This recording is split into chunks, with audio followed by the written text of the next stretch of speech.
Bonjour à toutes et à tous. Tout d'abord, j'espère que vous allez bien, que vous êtes en bonne santé.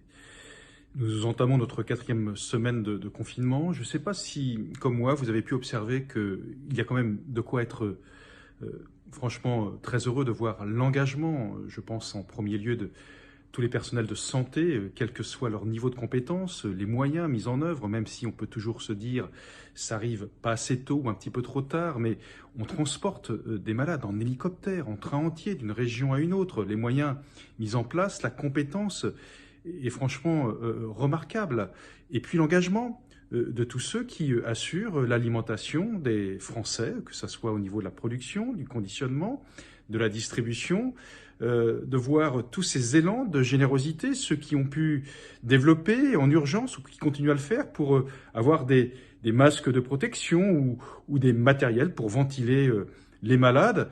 Bref, on voit que dans notre pays, il y a quand même énormément de générosité, d'inventivité, de créativité et je l'espère de solidarité. Alors je préfère bien évidemment voir la bouteille à moitié pleine plutôt qu'à moitié vide. Et ça, je pense qu'il faut le souligner. Il y a des Français qui, en tout point, sont remarquables dans notre pays. Et les entrepreneurs sont souvent les premiers aussi à avoir été généreux quand il s'agissait de donner des éléments de protection qu'ils avaient dans leur entreprise qui étaient fermés auprès des services de santé, auprès de ceux qui étaient des services à la personne. Bref, ils ont été très nombreux à eux aussi répondre à cette générosité.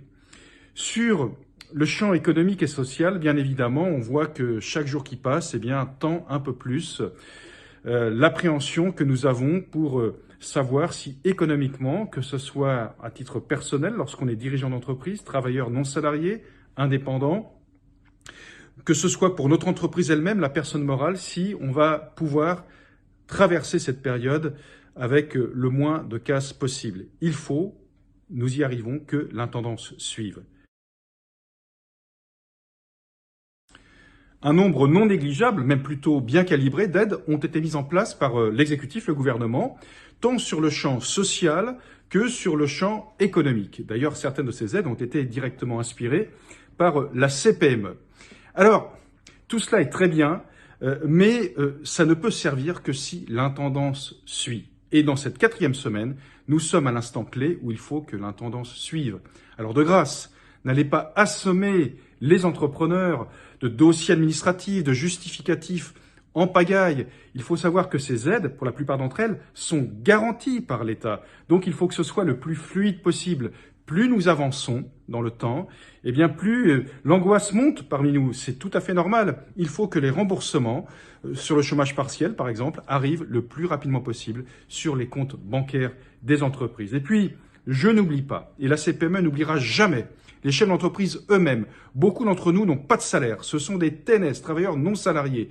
Nous estimons à la CPME que le compte n'y est pas et certains d'entre nous n'ont aucune rémunération ou revenu. Donc il faut absolument trouver les moyens de les accompagner. C'est pour ça que, avec l'ensemble de l'Interpro, la CPME qui a la présidence de la caisse complémentaire retraite des indépendants, a pris la décision de pouvoir redistribuer jusqu'à 2 500 € de revenus, suivant ce que vous avez cotisé dans les années précédentes, à cette caisse complémentaire retraite. C'est de l'argent qui appartient aux indépendants.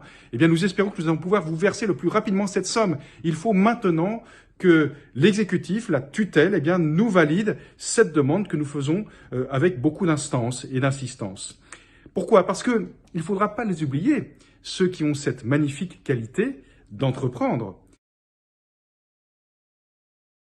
Voilà près de 4 semaines que la France a appuyé sur la touche pause en matière économique. Question. À votre avis, pour relever les enjeux que nous avons devant nous, quel profil, quel type de femme ou d'homme le pays va avoir besoin pour répondre à ces enjeux colossaux sur le champ social, sur le champ économique? Quels sont ceux qui ont cette magnifique capacité de prendre des risques? Quels sont ceux qui sont créatifs, innovants? Bref, quels sont ceux qui savent entreprendre? La France s'est constituée, vous le savez, de 99% de PME et de TPE. Il y a 1 655 000 entreprises dans notre pays qui ont au moins un salarié. Eh bien, ceux dont nous aurons besoin demain, ce sont ces risques tout, ce sont les entrepreneurs. Alors vous comprenez bien que cette période que nous traversons, plus les entreprises, plus les entrepreneurs seront préservés, eh bien, plus notre pays, plus la France aura une chance de s'en sortir en matière économique et sociale. C'est pour ça que nous sommes à la CPME très attentifs au triptyque protection des salariés, protection de l'entreprise, la personne morale, mais aussi protection du chef d'entreprise. Parce que c'est de vous dont nous allons avoir besoin demain.